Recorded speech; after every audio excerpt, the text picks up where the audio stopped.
I've never really shared this experience with anyone except my mom, a few close friends, and my boyfriend, but I don't think that they realize how much this still impacts me. I recently discovered this subreddit, so I'm hoping sharing my experience will lift a weight, if you will. I worked a fairly entry-level office job in a mixed commercial and industrial area in my community.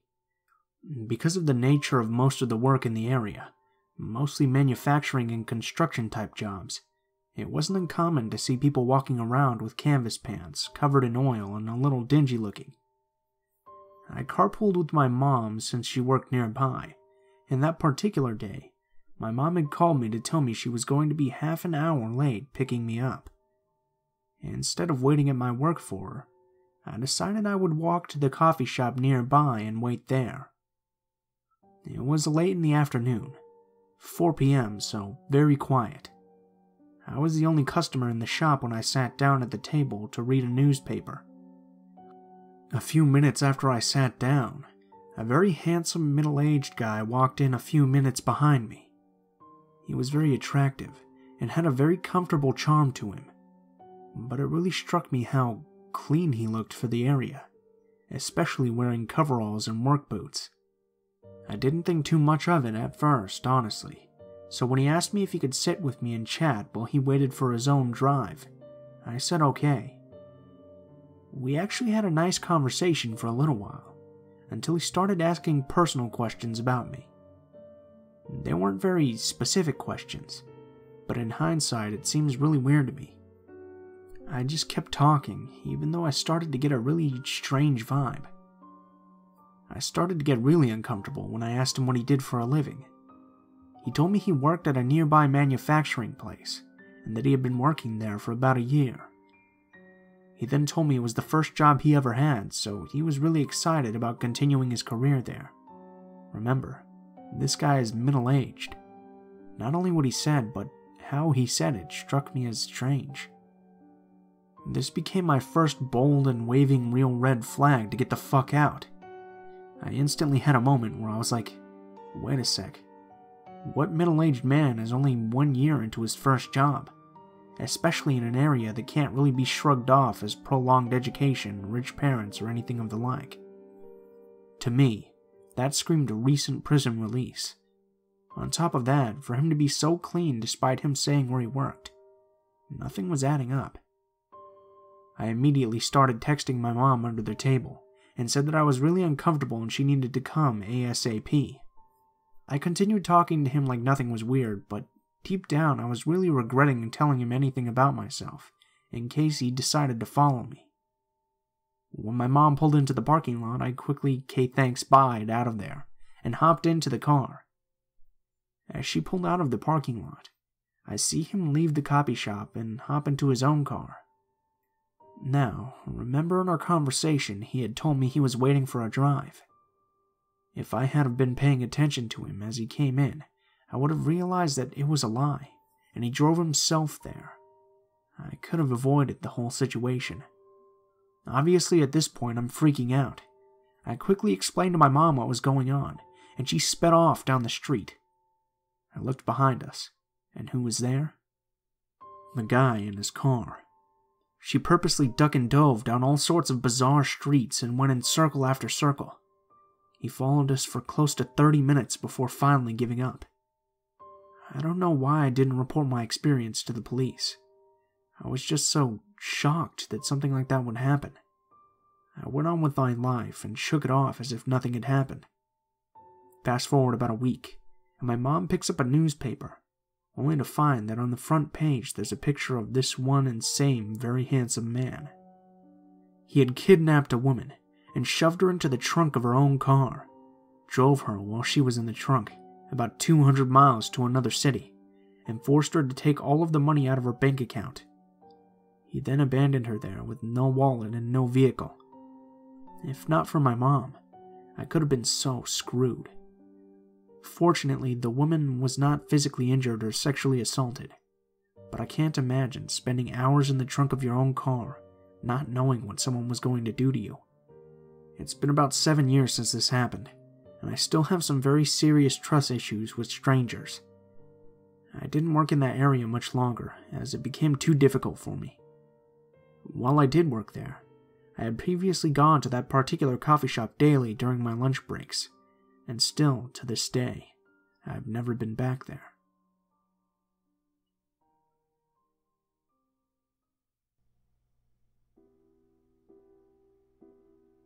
This is my first post.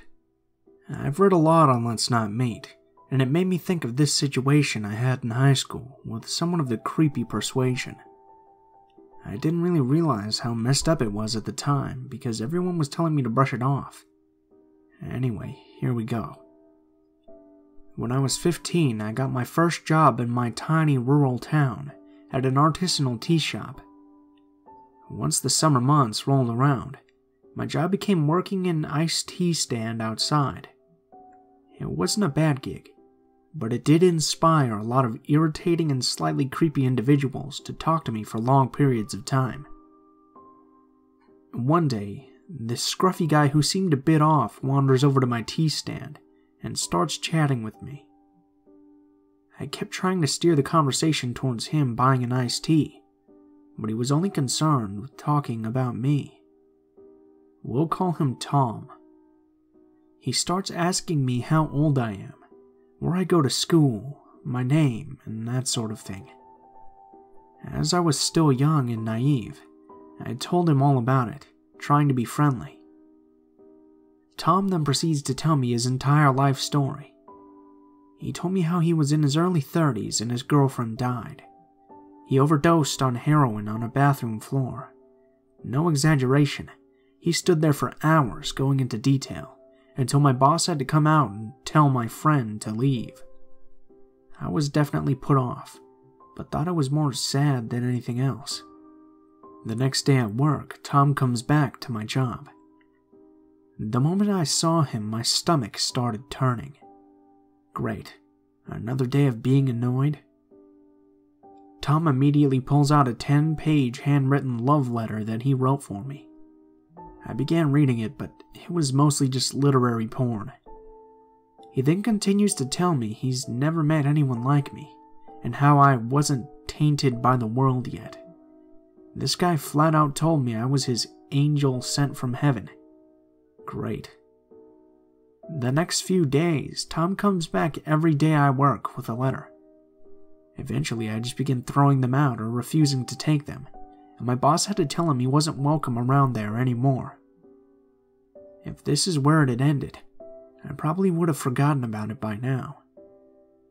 When he lost his chance to contact me while I was working, he started messaging me on Facebook. I recently looked back at some of the messages he sent me. One in particular was a fiction story he wrote about me, the conclusion of which was basically that he decided I was too beautiful to exist and that my existence was torturing him, so he pushed me off a cliff. I would block his account, and he would make new ones and message me poems, stories, and letters from there. After a while, he must have gotten sick of me telling him to fuck off, and stopped messaging me. Fast forward about 1.5 years. I'm 17 and working at a dingy restaurant in the same town. It was a very laid-back job, and I got along well with all my coworkers. One day, to my dismay, I see Tom walk through the door. I kid you not, I saw this guy's whole face light up with glee when he saw me. I was surprised he didn't see the horror written all over mine. Again, he comes straight to me and doesn't buy anything, just starts immediately saying how I still look like an angel. I think he found me working there by accident, but once he figured it out, he wasn't giving it up. He started coming back every single day again and messaging me on Facebook all over again.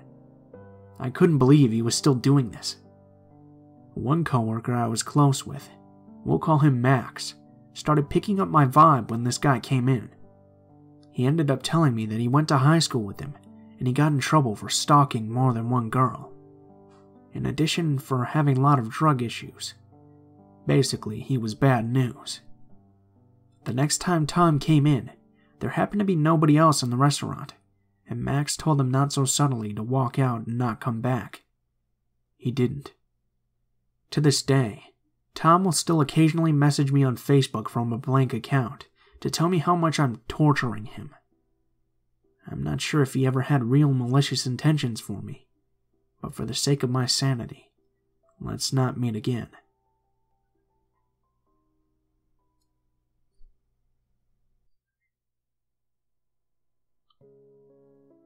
Hey y'all. Long-time lurker, first-time poster. You know how it is. I'd actually forgotten about this incident until recently, when my memory was jogged by seeing a few other stalker-type stories on here. I downplayed it at the time, which seems disturbingly common, and it's only now in hindsight that I realize how skeevy the whole situation actually was.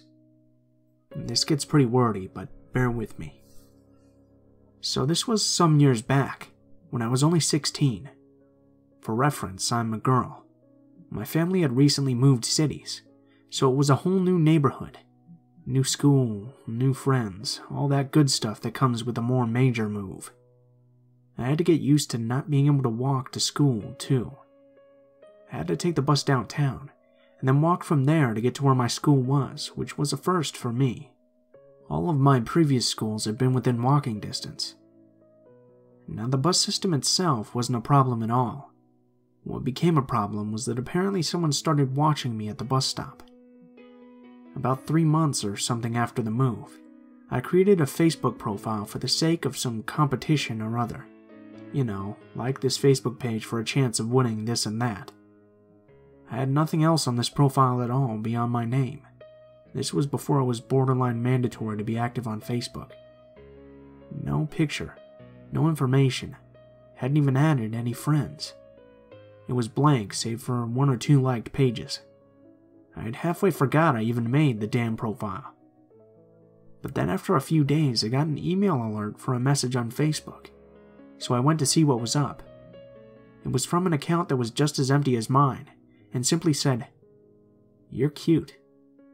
I was and still am pretty cute, but nothing out of the ordinary. What puzzled me the most was obviously how whoever this person was would know that, because I didn't recognize the profile name at all. And of course, my profile didn't even have a picture. I replied with something along the lines of, "Thanks, but how would you even know?" I wasn't really seeing any red flags yet. I was a little curious and a little flattered. I was a bit naive, I suppose. So I got back. "I've seen you at the bus stop." And that didn't quite sit right with me, obviously. At the same time, though, I was telling myself it wasn't really a big deal, and I didn't feel too worried or anything. It was a very nice neighborhood, and I'll mention that I'm from Sweden, which is generally safe. Still, that didn't explain how he'd know my name, which is what I asked him next, how he recognized me. He said he wouldn't tell me unless I added him on MSN, the chat client predominantly used at the time, and talked to him on there. After a little back and forth, I gave in and added him, primarily because I wanted to know how he'd gotten my name at all. It's not a common name, and I was feeling a little antsy about that. Part of the reason we'd moved was to get away from a few people. I felt that I had to know how he'd found me, so I'd know in case any other people did. His text language was pretty flirty and all. He threw lots of winks and smileys, but from the way he typed, I got the impression he was around my age. He had a year on his username that I assumed was his birth year, and if that was true, he was actually a year younger than me, so I still didn't feel too worried. But I got pretty uncomfortable when he told me how he'd worked out what my name was. It was from the school yearbook, which didn't seem that much of a stretch at first. I know, but the thing is that in this city that I'd moved to, what they do is that they compile all schools of the same education level in the city in the same book. So we're talking about 15 schools in that one book, and a few hundred pages of photographs. And he'd gone through all of them to find my face and name. I actually checked when he told me this. I wasn't in any obvious place in this book at all. I had no particular spot dedicated to me, or any activity I was in. It was just this group photo of my class, around 25 students, I think about 2/3 through the book. Plus, If he really was a year younger than me, he himself wouldn't be in that yearbook or have any ready access to it because he'd be in a different level of education. This didn't cross my mind at the time, but again, if he was a year younger than me, what? He'd either have to look through his yearbook first, then moved on to a yearbook that wasn't for him, or he'd seen me at school too, and had known to look in the right one for that reason. I didn't really tell him that it creeped me out, but he'd started chatting with me on occasion from then on, about mostly normal or inane stuff, so that was fine, I guess. Always with this flirty tone, though. I replied neutrally, or sometimes played along, trying to get an idea of who he was. He said he was a neighbor, and that's why he'd seen me at the bus stop, but he never told me what he looked like. And when I was at the bus stop, nobody ever came forward as him, or signaled in any way that they might be. Like I said, I didn't recognize his name, if it was even real. He definitely wasn't from our apartment building, though, and for some reason I didn't quite believe him when he said he was from the same neighborhood. So I started to feel pretty uneasy at the bus stop when there were other people there with me, wondering if one of them was him, if he was watching me. But waiting alone at the bus stop didn't really help either, because I started wondering if he was watching me from somewhere else. And the stop was situated near a grocery store with a parking lot, so he could have been. I'm pretty sure he did tell me, "You looked cute today," or something similar at least once or twice, but I honestly don't remember much what we talked about anymore when we did chat.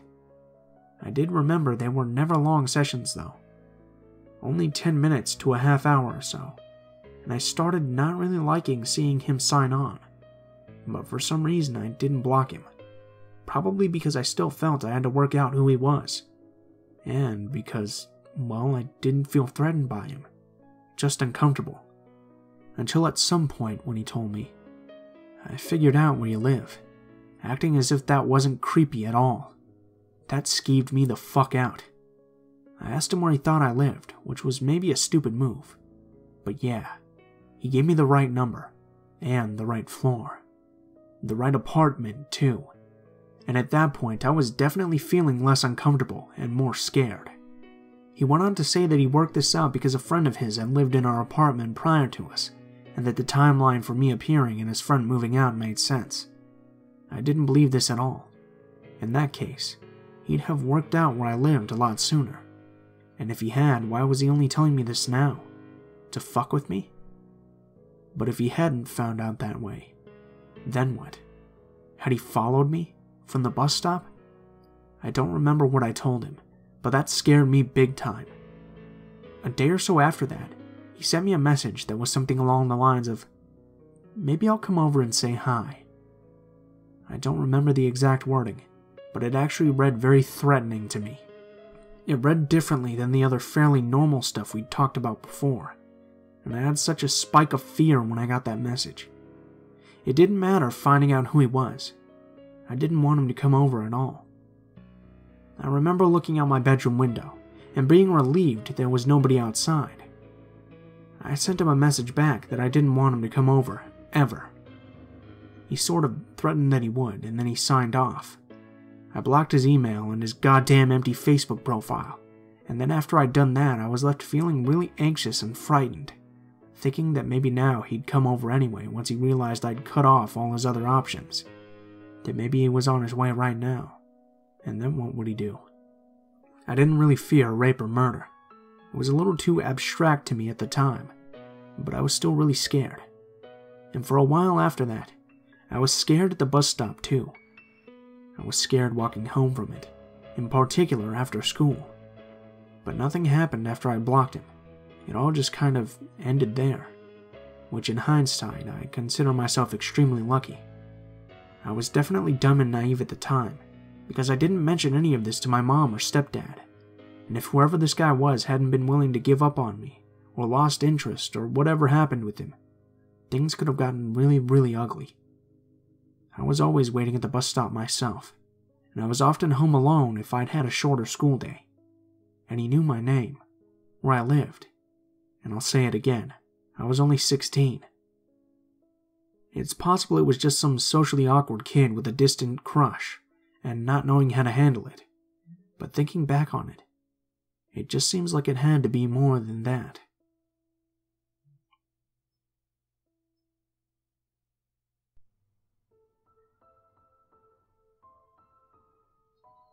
What is up, guys? Blue Spooky here, as always.